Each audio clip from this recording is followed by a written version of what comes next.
Fala pessoal, tudo bem com vocês? Vamos lá para a nossa, então, aula número 3. Olha só, quero lembrar vocês de uma coisa, tá?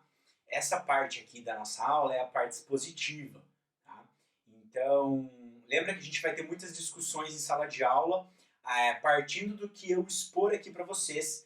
Já tenho algumas perguntas preparadas para a gente poder discutir, e agora entrando um pouquinho mais nessa aula, eu já vou fazer algumas provocações para que vocês possam começar a pensar.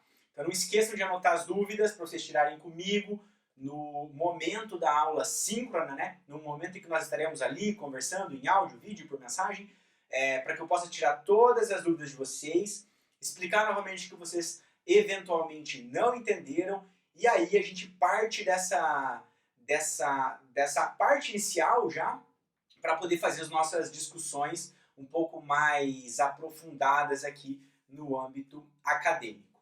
Tá legal? Então vamos lá agora. Agora a gente vai falar sobre as disposições gerais, ou melhor, eu nomeei, né, como as características da tutela provisória, e aqui nós ainda estamos falando sobre tutela provisória, não ingressamos ainda entre urgência e evidência, tá legal? Mas eu quero então começar falando com vocês dos artigos 294 ao artigo 299, disposições gerais da tutela provisória.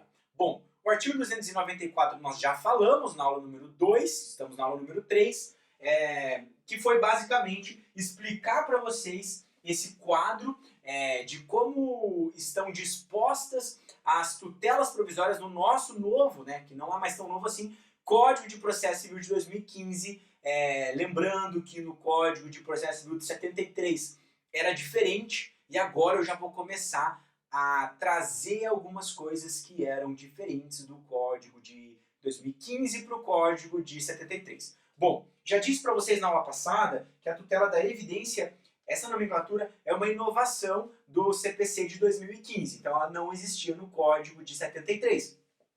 A tutela provisória de urgência antecipada, ela inicialmente não existia no Código de Processo Civil de 73. Ela foi inserida em 1994. Tá? Então, em 94 que nós começamos a ter esse movimento de uma tutela provisória antecipada.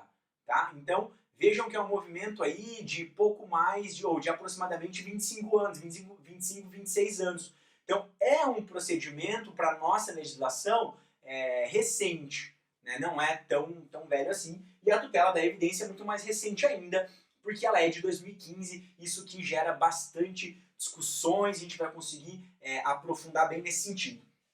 E também é interessante colocar para vocês, ainda de uma forma geral, que no Código de 73, a tutela provisória de urgência cautelar tinha um livro específico, tá? Tinha lá o livro 3, que falava só dos procedimentos cautelares. Então, no CPC de 73, tínhamos procedimentos, tinha o procedimento ordinário, o procedimento sumário, tinha o procedimento cautelar e tinha o procedimento da execução. Tá? Agora, com o CPC de 2015, vocês já aprenderam que nós só temos o procedimento comum e também o procedimento da execução. Quem não aprendeu vai aprender comigo aí nos próximos semestres.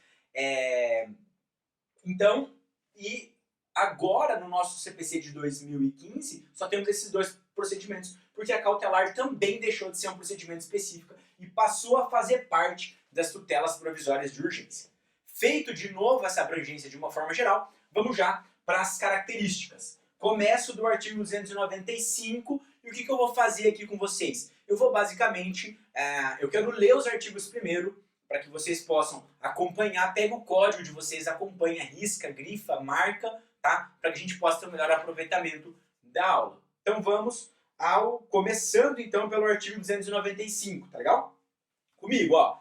A tutela provisória, requerida em caráter incidental, independe do pagamento de custas. Eu já expliquei para vocês que a tutela incidental é aquela que você requer no curso do processo ou em conjunto, então, com a sua petição inicial. Ou seja, você já tem um pedido de tutela final. Maravilha. Para esse pedido de tutela provisória, não é necessário pagar novas custas. Você não precisa pagar novas custas, você não precisa abrir um novo processo, é possível que se faça então esse requerimento já no bojo da sua petição inicial ou no curso do processo, por simples petição, e você não vai pagar novas custas, tá legal? Questão interessante também é nós falarmos da tutela antecedente, que como visto não está disposta aqui no artigo 295. O artigo 295 apenas está mencionando a tutela incidental que independe do pagamento de custas. E a antecedente, como que fica? Independe do pagamento de custas? Depende, eu preciso de uma nova ação? Como funciona isso? Tá? Vamos lá. Também independe do pagamento de novas custas. Porque quando você vai ao Poder Judiciário, lembra que a antecedente é ir ao Poder Judiciário para pedir uma tutela provisória. Tá? Então, quando você vai ao Judiciário para pedir uma tutela provisória, você também vai precisar colocar os requisitos do artigo 319 da petição inicial, que é inserir o valor da causa. Então é necessário que você coloque ali o valor da causa e já pague essas custas iniciais. Tá?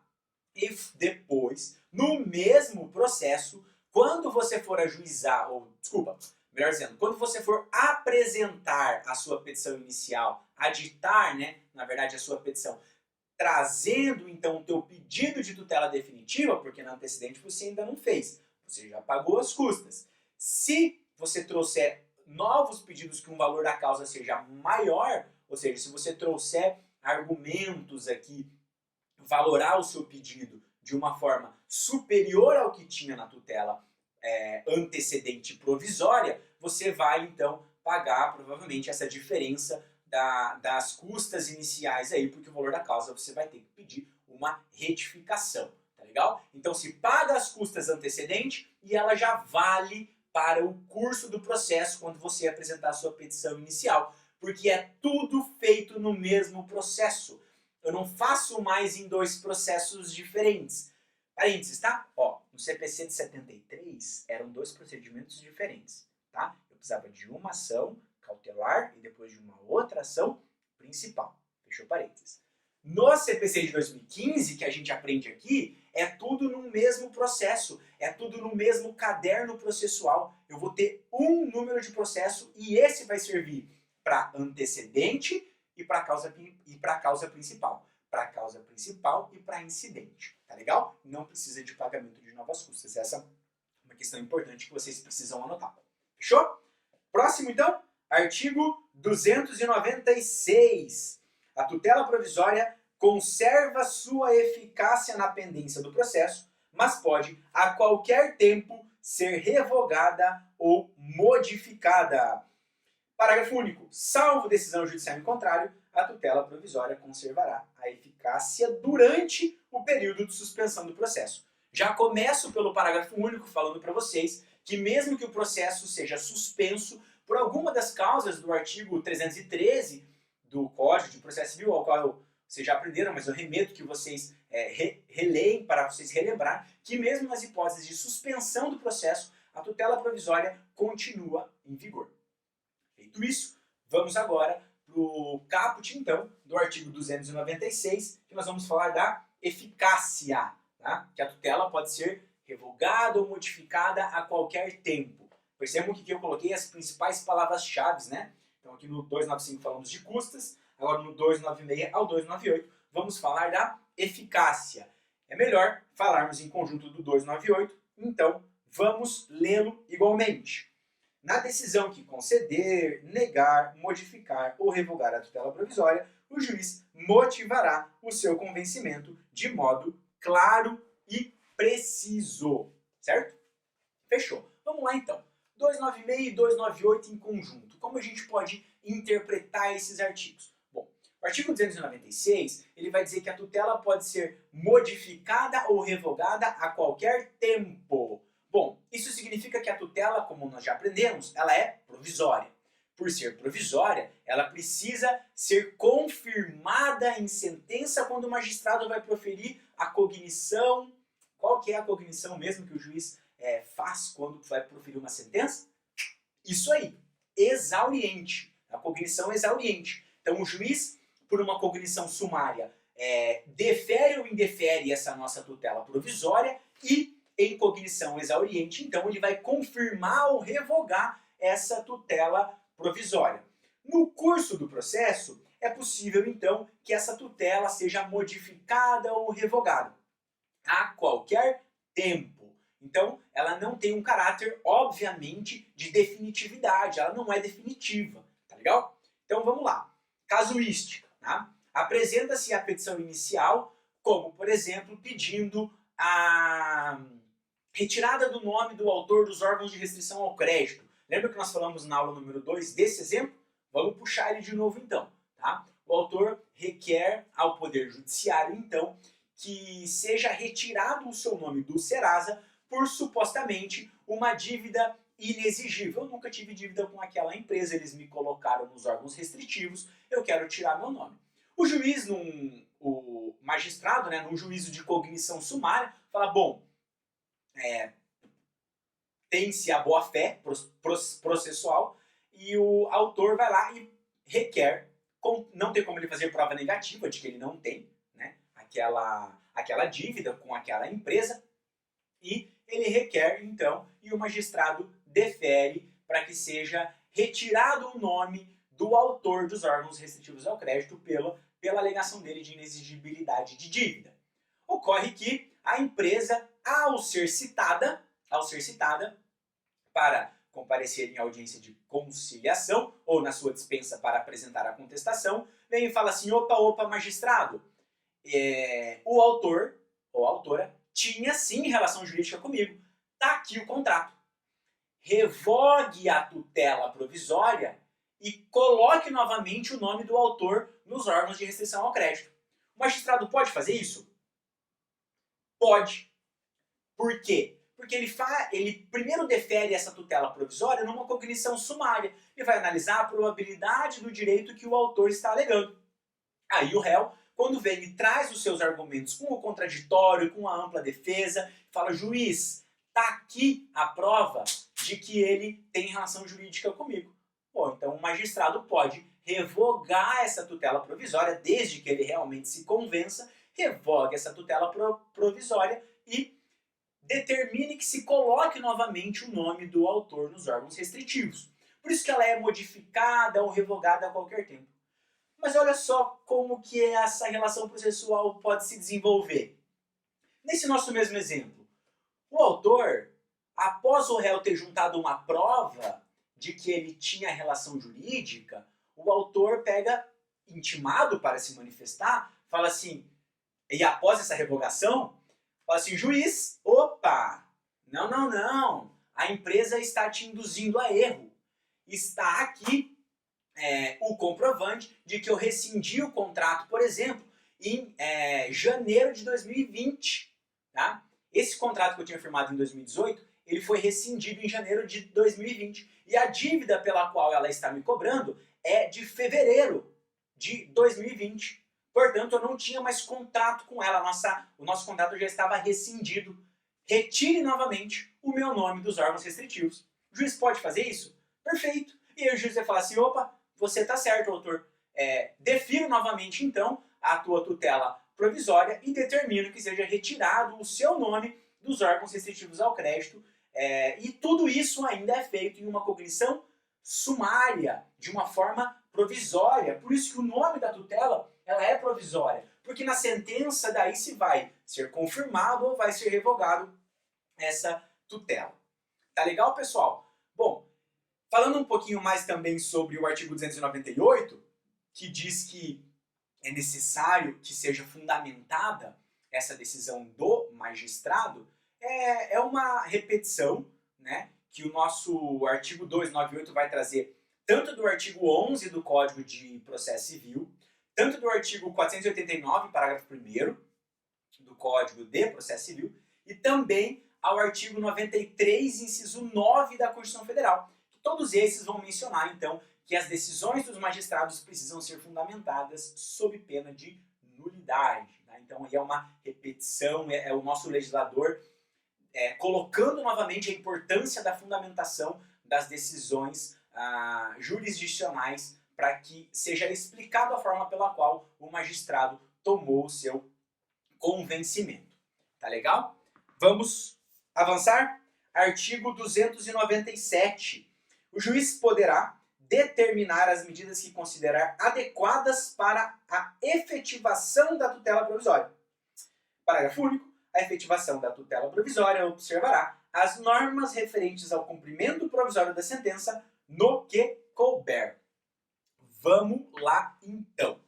Tá? Artigo 297, então, fala do poder geral, ou seja, o magistrado, após ele deferir essa tutela provisória, ele pode determinar todas as medidas que ele considerar adequada para a efetivação dessa tutela provisória deferida por ele, certo? O que o magistrado pode fazer então? E isso aqui o magistrado pode fazer de ofício, porque o autor requereu a sua tutela provisória, o magistrado deferiu, no nosso exemplo, a retirada do nome dos órgãos de restrição ao crédito, e o juiz, na sua própria decisão, já vai e determina, por exemplo, uma expedição de ofício ao órgão restritivo para que seja retirado o nome do autor. Também o juiz pode determinar que a própria empresa retire o nome do autor sob pena de multa diária de, por exemplo, R$100 por dia, certo? Todas essas medidas que o magistrado pode tomar para efetivar a tutela provisória deferida, o juiz pode fazê-la de ofício aí, de acordo com o nosso artigo 297, por meio do seu poder geral de efetivar as tutelas provisórias. Isso significa que as tutelas provisórias, elas ainda assim precisam ser efetivadas. Não é porque ela é provisória que eu vou ter que deixá-la sem uma efetivação ou que eu não vou despender uma efetivação tal qual seria de uma tutela definitiva. Tá legal? Então, mesmo sendo uma tutela provisória, o juiz vai, obviamente, fazer todas as medidas que ele considerar adequadas, então, para a efetivação dessas tutelas. E como que o magistrado pode fazer isso? Aonde mais nós temos uma disposição nesse sentido no Código de Processo Civil? A gente tem no artigo 139, inciso 4, o qual eu convido vocês para pegar o código e ir até lá, ao qual leremos juntos, porque o artigo 139 vai trazer os poderes, os deveres do magistrado. Então, artigo 139, ó. O juiz dirigirá o processo conforme as disposições deste código, incumbindo-lhe, inciso 4, determinar todas as medidas indutivas, coercitivas, mandamentais ou subrogatórias necessárias para assegurar o cumprimento de ordem judicial, inclusive nas que tenham por objeto prestação pecuniária. Ou seja, o juiz pode determinar medidas coercitivas, mandamentais, subrogatórias para cumprir as decisões por ele deferidas. O juiz pode, por exemplo, também, no exemplo que nós falamos da aula passada, de que o plano de saúde deveria custear determinada cirurgia, o magistrado pode, então, intimar o plano de saúde para que custeie aquela cirurgia sob pena de multa diária. Então, aqui, como uma medida coercitiva, aplicando uma multa se não for cumprida a sua decisão. O magistrado também pode verificar, caso esse plano de saúde esteja se negando ao cumprimento daquela medida, o magistrado pode, por exemplo, verificar qual é o valor daquela cirurgia e determinar uma penhora online nessa conta do plano de saúde para custear a cirurgia para o autor. Não estou dizendo que isto é correto, não estou dizendo que isso é errado, estou dizendo que o juiz pode, porque é lógico que vai depender das peculiaridades do caso concreto. Tudo isso para dizer que o magistrado deve prezar pela efetivação das tutelas, inclusive provisórias, que ele deferir no processo. Discute-se também a possibilidade de crime de desobediência no caso de descumprimento ou de não cumprimento de uma decisão judicial, inclusive as de tutela provisória. Tá legal? Vamos fechar então o artigo 299. Vamos falar sobre a competência para o pedido de tutela provisória. Vamos lá? Artigo, então, 299. A tutela provisória será requerida ao juízo da causa e, quando antecedente, ao juízo competente para conhecer do pedido principal. Legal. Aqui é mais tranquilo de nós conseguirmos essa compreensão. Porque se a tutela for incidental, é óbvio que nós já temos um processo em curso. Então, se ela é incidental, a petição inicial já foi apresentada. E eu vou fazer o meu requerimento de uma tutela no curso, então, desse meu processo. Ora, qual é o juízo competente para julgar esse meu pedido de tutela provisória? O próprio magistrado que o processo está em trâmite. Ou se eu for requerer uma incidental na minha petição inicial, é o próprio juízo que eu apresentei o meu pedido final. Agora a questão fica por conta da antecedente, que o próprio código nos responde. Ele fala o seguinte, ó, e quando antecedente, ao juízo competente para conhecer do pedido principal. Então, deve-se fazer uma prévia análise de quando você for apresentar a sua tutela antecedente, de qual será o seu pedido principal, de qual será o seu pedido final. E isso nós vamos aprender nos procedimentos específicos das antecedentes. Tá legal? Então, eu faço essa presunção. Bom, o meu pedido final vai ser esse. Inclusive, se tratando aí de tutela antecedente, a gente deve indicar na nossa petição o pedido de tutela final. Então, eu já vou indicar para que o próprio juízo, que seria o competente para conhecer do meu pedido principal, já julgue, ou defira ou indefira, esse meu pedido de tutela provisória antecedente. Tá legal? Parágrafo único. Ressalvada a disposição especial na ação de competência originária de tribunal e nos recursos, a tutela provisória será requerida ao órgão jurisdicional competente para apreciar o mérito. E nós já falamos, então, que é possível que essa tutela provisória seja requerida após a prolação de sentença. Em sendo requerida após a prolação de sentença, é possível, então, que já tenha um recurso apresentado nesse processo. E aí, qual é o juiz que vai julgar, né, deferir ou indeferir, ou melhor, qual é o juiz que vai apreciar o nosso pedido de tutela provisória? É o próprio juízo competente para o conhecimento daquele recurso. Inclusive, nas causas de competência originária dos tribunais, é possível que se faça o requerimento de tutela provisória para o próprio tribunal. Tá legal? Pessoal, ficou uma coisinha aqui que eu estava olhando, eu acho que vale a pena a gente conversar sobre o 297, parágrafo único, que menciona que a tutela provisória observará as normas referentes ao cumprimento provisório de sentença no que couber. Isso significa que, só para explicar de uma forma melhor, caso o meu pedido de tutela provisória seja uma obrigação de fazer, observar-se-ão as regras do cumprimento provisório de uma obrigação de fazer. Se for um pedido de tutela provisória antecipada ou cautelar, né, de uma obrigação de entregar, então será dar-se-á pelo cumprimento provisório de sentença de obrigações de entrega de coisa. Assim como se for de uma obrigação de pagar, dar-se-á, então, far-se-á, na verdade, pelo procedimento do cumprimento de sentença de pagamento de quantia. Fechou? Visualizamos, então, as principais características, tanto do artigo 295, 296, 297, 298 e 299. Beleza? Pessoal, alguma dúvida, fico à disposição. E agora eu quero antecipar para vocês uma discussão que a gente vai ter em sala de aula, que eu já quero que vocês comecem a pensar.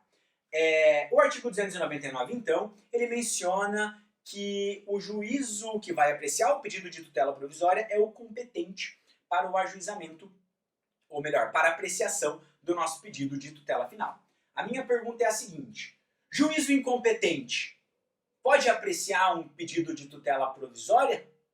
Comece a pensar que a gente discute em sala de aula. Até mais!